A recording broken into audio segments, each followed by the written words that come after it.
Saudação, querido inscrito, saudação, querida inscrita que está aqui na nossa aula de Direito Empresarial. E agora nós iremos fazer a continuidade do curso, tratando aí da parte principiológica, parte importante para a gente conseguir pegar a base e a estrutura desse maravilhoso curso. Antes de iniciar a aula, eu quero dar os parabéns a uma querida aluna e inscrita e colega aí de todos vocês que estão assistindo, que se chama Carla Martins, tá bom? Olha só o que ela mandou pra gente aqui no Instagram do Explique Direito. Fiz a prova na sexta-feira e tirei 10. Seus vídeos me ajudaram muito. Obrigada. Então, Carla, a gente que agradece aqui essa maravilhosa mensagem que você mandou, tá bom? O seu 10 serve de referência para todos os alunos, todos os estudantes que estão começando aqui esse curso. E eu me sinto muito bem por ter ajudado você, tá bom? Mas na verdade o mérito é seu, você que se esforçou, né?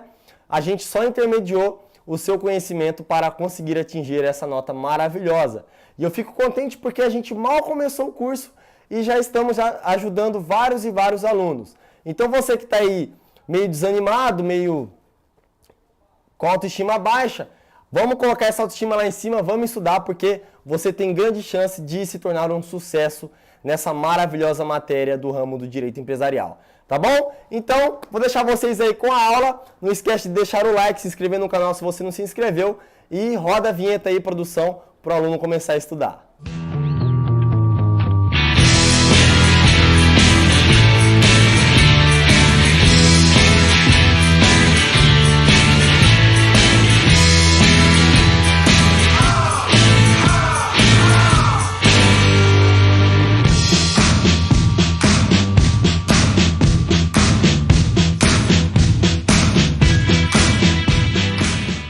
Estamos de volta aqui com o nosso maravilhoso curso de Direito Empresarial. E agora nós iremos ingressar na parte principiológica da nossa maravilhosa matéria. Bom, antes da gente começar, vou pedir para você deixar o seu like, se inscrever no canal se você ainda não se inscreveu e também seguir o nosso Instagram, tá bom? Segue nosso Instagram, curta a nossa página do Face, porque agora eu estou postando coisas novas todos os dias pra você, tá bom? Então você não precisa ficar aí procurando notícia, é só você seguir a gente que todo dia lá no seu Instagram você vai dar uma olhadinha lá, vai estar lá uma notícia do direito, novidades, tá bom? Matérias, vou postar bastante resuminho de matéria, então não perca essa possibilidade e essa oportunidade de você ficar se atualizando todos os dias, tá bom? Deixa que a gente aqui trabalha pra você. Bom, vamos lá? Já se inscreveu, já deixou o seu like, agora eu vou pedir para você compartilhar com o seu coleguinha pra gente começar logo a nossa aula, tá bom? Compartilha aí com a sua turma, porque pode ser que seus amiguinhos aí da faculdade estejam tendo dificuldade na matéria, então traz eles para cá para eles fazerem esse reforço aqui e aprender de forma eficaz. Bom, finalmente vamos aqui para o nosso slide, a gente vai tratar aí de 5 princípios que são essenciais para a nossa matéria do direito empresarial. Conforme vocês estão vendo, não são muitos princípios, tá? São apenas 5. Em comparação com a nossa matéria processual civil, são 18 princípios, né? Então perceba que os alunos lá do CPC estão sofrendo um pouco. E se você também tem interesse de aprender processo civil, vou deixar o cards aqui para você entrar na playlist lá de processo civil, tá? Não deixa de assistir as nossas aulas, porque tá top das galáxias, aulas de processo civil. Bom, nós vamos aprender aí acerca do princípio da liberdade de iniciativa, princípio da liberdade de concorrência, princípio da garantia e defesa da propriedade, princípio da preservação da empresa e, por fim, o princípio da função social da empresa. Talvez você esteja utilizando outra doutrina, né, outro doutrinador, e você pode aí ter alguns outros princípios a mais. Mas os princípios mais importantes que tem nas doutrinas são esses aqui que eu vou trazer para você, tá bom? Se você quiser estudar outros princípios, fique à vontade. Provavelmente também eu posso aqui complementar outros princípios, assim que eu adquirir outras doutrinas, tá bom? E a gente vai trabalhar por enquanto só com esses aqui, certo? A gente começa então agora com o princípio da liberdade e iniciativa. Vem aqui comigo, vamos lá. A livre iniciativa é o princípio fundamental do direito empresarial. Em nosso ordenamento jurídico, constitui princípio constitucional da ordem econômica, conforme a previsão expressa do artigo 170 da Constituição Federal. Então, o princípio fundamental do nosso ramo do direito empresarial, ele deriva desse artigo 170 da Constituição Federal, que diz o seguinte: a ordem econômica, fundada na valorização do trabalho humano e na livre iniciativa, tem por fim assegurar a todos existência digna, conforme os ditames da justiça social, observados os seguintes princípios. E aí nós teremos um rol de incisos que traz princípios que nós iremos ver mais à frente, tá? Mas por enquanto nós iremos ficar apenas com o caput do artigo 170, que é o que traz o princípio da liberdade e iniciativa. Bom, já de cara aqui a gente percebe que a nossa Constituição Federal já traz aí a possibilidade da empresa, do ramo empresarial, iniciar aí os trabalhos, ou seja, produzir bens e serviços, né, e circular também bens no país, para que exista o quê? A valorização, né, ou seja, para que exista trabalho humano e que valorize o trabalho humano conforme o artigo 7º da Constituição, que traz ali as garantias sociais, né, que traz o direito de trabalho ali, enfim. E também através dessa riqueza da produção de bens e serviços, que irá assegurar a todos uma existência digna, porque nós sabemos que quanto mais riqueza num país, mais dignidade tem as pessoas, né? Mais poder de compra, uma vida mais tranquila e mais próspera. Bom, na visão do nosso ilustre doutrinador Fábio Ulloa Coelho, tá? Esse cara aqui, ele é muito respeitado na doutrina do direito empresarial, tá bom? Esse professor aqui. O que o Fábio Ulloa Coelho diz pra gente? Ele diz o seguinte, ó: o princípio da livre iniciativa se desdobra em 4 condições fundamentais. Olha só, então nós temos 4 condições fundamentais que deriva desse princípio da liberdade e iniciativa e que forma também esse princípio, né? E quais são essas 4? Vem aqui comigo, olha só. Primeira delas aí é a imprescindibilidade da empresa privada para que a sociedade tenha acesso aos bens e serviços de que necessita para quê? Para sobreviver. Olha só que interessante. Professor, eu não necessito de empresa para sobreviver. Para mim, a empresa ela não é imprescindível. Será se ela não é imprescindível hoje em dia? Bom, vamos lá então. Quando você percebe que a sua geladeira está vazia e o seu armário está vazio e você não tem mais alimento, o que você faz? Primeiramente, você vai pegar o seu dinheiro, você vai no supermercado. Supermercado é uma empresa ou não? Sim. Professor, mas eu não compro supermercado. Beleza. Dentro do supermercado existe alimentos, né? Quando você vai ao supermercado, você não compra esses alimentos? Compra, professor. Esses alimentos não faz parte de um produto de uma empresa que está ali para vender? Sim. Nós temos arroz aí. Arroz tem várias marcas, né? Tem Milena, tem Pilão, tem... nem sei mais as marcas de arroz, gente. Me perdoa porque eu não faço muita compra. Mas enfim, tem várias marcas de arroz aí. Então você tem aí várias empresas que colhem o alimento, faz todo o processo industrial, empacota, embala e coloca disponível para venda. Então, é ou não uma atividade empresarial? Claro que sim. Remédio também, quando você está doente. Tá lá, 9 horas da noite, você tá gripado, tá lá tossindo, espirrando, pegou uma gripe. Vixe, e agora, o que eu faço? Vou no hospital, você vai no hospital, o médico te dá uma receita, fala, ó, você precisa comprar esse remédio. Onde você vai comprar esse remédio? Óbvio que é na farmácia. A farmácia não é uma empresa. Sim, professor, mas eu não vou comprar farmácia. Beleza. Dentro da farmácia tem um medicamento? Tem. E o laboratório que fez esse medicamento, ele não é uma empresa? Sim. Então você está adquirindo um produto de uma empresa. Então perceba que o serviço e o produto, ele é essencial para que a sociedade, nos dias atuais, sobreviva, né? Porque nós vimos que nós temos 8 bilhões de habitantes na Terra, então é muita gente, Então a gente precisa de um processo industrial para que esses alimentos cheguem na mesa de todas as pessoas. Bom, a segunda condição fundamental aí do nosso princípio é a busca pelo lucro como principal motivação dos empresários. Então você como empresário, ou você que vai defender uma classe empresarial, o que o seu cliente busca? Em primeiro lugar, seu cliente ele pretende o quê? Mudar o mundo, né? Ajudar as pessoas. Então a gente pega aí um smartphone. O meu aqui tá todo arregaçadinho, né? Mas o cara que inventou o smartphone, o que ele queria em primeiro lugar? Ele queria revolucionar o mundo. Segundo plano, ele queria obter o lucro, porque quem compra, né, tem que pagar. E quem paga acaba lucrando a pessoa que criou o produto, né? Necessidade jurídica de proteção do investimento privado. Então, os empresários necessitam que as leis e também a jurisdição do país, eles protejam o investimento desses empresários. Então, você investiria o seu dinheiro se você soubesse que naquele país você não tem segurança jurídica? Claro que não. Você ia pular para outro país. Então, nós temos que ter essa proteção jurídica do investimento desses empresários.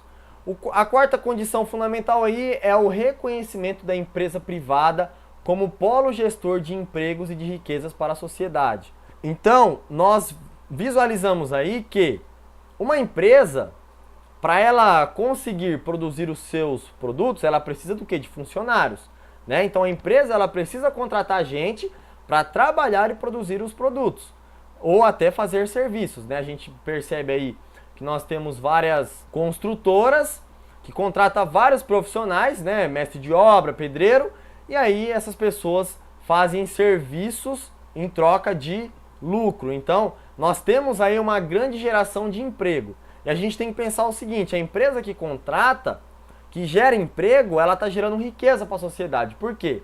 Uma pessoa que trabalha numa empresa e ganha lá seus 2, 3 mil reais, ela precisa se alimentar. Então, primeiro, ela precisa trabalhar, ganhar o seu salário. Ganhou o salário? Agora ele vai gastar. Aí ele vai no mercado, comprar alimentos, vai comprar roupa, calçado, brinquedo para os filhos, ele vai contratar internet, enfim. Perceba que a economia, ela gira, né? Então, um funcionário, ele ganha dinheiro e ele consome, ele é tanto funcionário como consumidor. Então, perceba aí, a empresa privada, ela é um polo gestor de empregos e de riquezas para uma sociedade, tá? Então, olha só a importância que tem uma empresa dentro de um país, tá bom? Então, se você tem um pensamento mais socialista, mais comunista, com certeza essa matéria não vai te deixar muito feliz, né? É uma matéria que vai te deixar meio rancoroso, né? Meio raivoso. Mas se você é uma pessoa mais liberal, essa matéria de direito empresarial vai ser excelente para sua carreira, tá bom? Continuando aí, nós iremos analisar o lado ruim da nossa atualidade que está ferindo o nosso princípio da liberdade e da iniciativa, tá bom? Então, esse nosso princípio, ele está sendo totalmente relativizado por conta de intelectuais que são anticapitalistas. Então a gente tem aí pessoas anticapitalistas e a gente tem os burocratas também, que a cada dia mais infla a máquina estatal, né, e diz que o Estado tem que ser o controlador de tudo, e cada vez menos a gente vê o capitalismo e também a livre iniciativa, esse maravilhoso princípio, ter força e poder aí na nossa legislação. Então vamos lá. Nós vimos que o princípio da liberdade de iniciativa é um princípio constitucional, que deriva do artigo 170. Mas olha aqui comigo alguns julgados que está tendo ultimamente aí acerca desse princípio. Olha lá. Primeiro que a gente tem aí é a ADI número 1950 do relator e ministro Eros Grau, no Tribunal Pleno. Foi julgado dia 3/11 de 2005 e publicada no dia 2 de junho de 2006.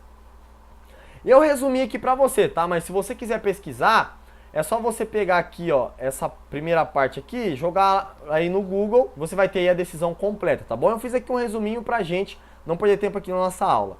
Então diz o seguinte, ó, define que a livre iniciativa se estende ao Estado e, portanto, o Estado deve intervir na economia para garantir o direito à educação, cultura e desporto, né, que é esporte. O Estado deve buscar a preservação do interesse da coletividade. Então, aqui nesse processo, nós tínhamos uma briga entre o princípio da liberdade de iniciativa, o princípio do direito à educação e do direito à cultura e desporto. Então, o Estado vem e faz o seguinte, ele fala que o direito de livre iniciativa, ele é abaixo do direito à educação, cultura e desporto. Então, essa decisão fala que o Estado, ele está acima desse princípio. Então o Estado ele pode engolir esse princípio, ou seja, o Estado ele pode pegar para si esse princípio da livre iniciativa e intervir na economia para garantir o direito à educação, cultura e desporto, tá? Então, se você quiser entender melhor sobre o processo, pode entrar lá que você vai ver certinho o que aconteceu, tá? Mas, resumidamente, a decisão diz que esse princípio ele está abaixo de outros princípios que falam sobre o direito à educação, cultura e desporto. Então, a gente já tem aí um ferimento ao nosso princípio da liberdade de iniciativa. Continuando aí, a gente tem a ADI 319, do relator e ministro Moreira Alves, julgado dia 3 de março de 1993 e publicado dia 30 de abril de 1993. Essa decisão autoriza o Estado, óbvio que é por via legislativa, então o legislador ele deve fazer a lei, a regular a política de preços de bens e de serviços. Então perceba, olha só o precedente ruim. Então peraí, o Estado é que vai dizer o preço das coisas? Isso está errado. Quem tem que dizer o preço das coisas é o próprio empresário. Entendeu? Não é o Estado vir regular. Gente, eu penso o seguinte, ó, isso é uma opinião minha, tá? Quem manda numa empresa? É o patrão ou é o consumidor? É o consumidor. É a mesma coisa vocês estão aqui assistindo minha aula. Se a minha aula fosse uma porcaria, por óbvio, ninguém estaria assistindo a minha aula. Todo mundo ia assistir a aula de outro canal, tá? Esse canal funciona como uma empresa, tá bom? Então, o povo ia abrir meu vídeo e ia falar, nossa, que aula ruim. Ia pular para outro. Você não concorda comigo?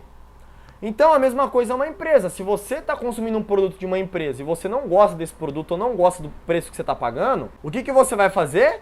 Você vai procurar outra empresa que oferece um produto melhor e com um preço muito mais abaixo, não é verdade? Então, na minha opinião, o Estado não tem que ficar intervindo nos preços. Quem tem que regular a própria economia é o próprio consumidor. É ele que tem o poder nas mãos. Assim como nós temos o poder de mudar os políticos que estão lá em cima, a cada ano de votação política, o consumidor também tem o direito de decidir qual empresa deve prosperar e qual empresa deve falir, tá bom? Continuando aí, nós temos aí um recurso especial 349686 da relatora e ministra Ellen Grassi, tá? Segunda turma, julgado 14 de junho de 2005 e publicado dia 5 de agosto de 2005. Dispõe o seguinte: dispõe que o exercício de qualquer atividade econômica deve observar as limitações impostas pela administração pública no seu regular exercício do poder de polícia. Então perceba a relativização do nosso princípio da liberdade e iniciativa. Cadê o respeito pelo nosso princípio? Não tem aqui nesses julgados. Ou seja, o princípio está cada vez mais tendo menos importância no nosso ordenamento. Perceba isso aí, ó. Os julgados estão fazendo isso, tá? Então, o exercício da atividade econômica deve observar as limitações impostas pela administração pública. Então, o Estado, ele está mandando, ó, empresário, você pode atuar até aqui. Daqui para frente você não pode mais. Ó, você... Cara, isso aí tá errado. Isso aí tá errado. Olha só. O último aí pra gente finalizar. Recurso especial 321796, agravo regimental do relator e ministro Sidney Sanches. Primeira turma, julgado dia 8 de outubro de 2002 e publicado no Diário de Justiça, dia 29 de novembro de 2002. Olha só o que está descrito aí, ó. Dispõe que o horário de funcionamento das farmácias deve ser estabelecido em lei municipal e tal entendimento não fere o princípio da livre iniciativa. Gente, pelo amor de Deus, como que não fere o princípio da livre iniciativa? Peraí. Aqui na minha cidade, os vereadores fizeram isso. Eles fizeram uma lei orgânica aqui, dizendo que a farmácia tinha um tal horário para abrir e um tal horário para fechar. E além daquele horário, ficaria só uma farmácia de plantão, que haveria um rodízio, para garantir o remédio das pessoas que ficam doentes na madrugada. Gente, olha só. O que eu penso aqui? Calma aí, quem manda é o consumidor. Pensa o seguinte, na sua cidade, a Beatriz Penido se inscreveu. Obrigado, Beatriz. Um abraço pra você, tá? Olha que legal, o pessoal tá se inscrevendo. Já se inscreve também. Olha só, pessoal, imagina que na sua cidade tenha 10 farmácias, tá? Olha lá, 10 farmácias. Das 10 farmácias, tem 3 farmácias que oferecem um serviço de qualidade, oferece um produto de qualidade, oferece um preço baixo. Por óbvio, todas as pessoas vão comprar naquela farmácia. Agora imagine que essa farmácia, ela abra 24 horas. Essa farmácia, obviamente, ela tem uma clientela, ela tem várias pessoas consumindo, entendeu? Então, assim, ela consegue ficar aberta 24 horas. Aí vem o vereador, que visualiza que uma outra farmacinha lá, que não está desenvolvendo, porque quase ninguém está entrando lá, faz o seguinte, vamos criar uma lei estabelecendo que a farmácia pode abrir das 8 às 6, além desse horário, só a farmácia que tiver de plantão. Ou seja, isso aí funciona para quê? Para dar voz àquela farmácia pequenininha que não está lucrando. Mas é o que eu falo, quem manda é o consumidor. Por que ela não está lucrando? Porque ela não oferece um serviço de qualidade, não oferece um produto de qualidade, não oferece um preço acessível para o consumidor. Então quem manda é o consumidor. Aí vem o Estado, faz essa lei orgânica municipal e diz que haverá um rodízio de farmácia para garantir o lucro a todos. Ah, gente, pelo amor de Deus. Tá errado, tá ferindo o princípio da liberdade de livre iniciativa. Desculpa, tá? Mas pra mim, é a minha opinião, tá errado. Você que vai ser futuramente um doutor, uma doutora de sucesso, você pode estar aí sendo um desembargador, um ministro, quem sabe o ministro do STF, se Deus quiser. Pelo amor de Deus, muda essa concepção, porque o Brasil precisa disso. É por isso que o Brasil, ele é estagnado, tá bom? Então a gente teve aí essa concepção crítica, né? A gente teve esse pensamento crítico para a gente pensar fora da casinha e tratar aqui de uma realidade atual do nosso país. E agora eu quero pedir para você entrar num site que eu vou deixar aqui na descrição, que vai trazer esse mapa aqui para você, tá bom? Olha só, esse mapa ele vai te mostrar os países que têm a economia liberal, tá? Ou seja, que respeita esse princípio da liberdade de iniciativa, certo? Então agora a tarefinha para você, você vai nesse site, é bem legal o que você vai fazer agora, é bem legalzão, tá? Você vai colocar o mouse em cima dessas áreas que estão em azul, que você está percebendo que a economia é livre, e eu quero que você pesquise o Índice de Desenvolvimento Humano, tá? O IDH desses locais. Professor, o que é Índice de Desenvolvimento Humano? O que é esse IDH? O Índice de Desenvolvimento Humano, ele estabelece os lugares que têm a maior qualidade de vida para o cidadão, tá bom? Então você vai fazer essa brincadeirinha agora, você vai analisar quais são os países que têm economia livre e qual é o IDH deles. Começa pelo Brasil, tá? Olha só, o Brasil, de acordo aqui com o nosso gráfico, ele é majoritariamente não livre. Então eu quero que você pesquise o IDH do Brasil, só para você ver em qual posição nós estamos, tá bom? E para você entender a importância de ter uma economia livre, tá? De ter o respeito pelo princípio da liberdade e iniciativa. É burrice essas pessoas dizer que a liberdade econômica não garante os princípios sociais da sociedade. Por quê? Porque nós vimos que quanto mais capital, ou seja, quanto mais empresa, mais emprego, mais concorrência, produtos de mais qualidade, preço baixo. Então, como não, gente? Como não? Entendeu? Então, essa tarefinha aí pra você, e aí a gente se vê na próxima aula depois de você fazer essa tarefinha, tá bom? A gente vai agora pro próximo princípio.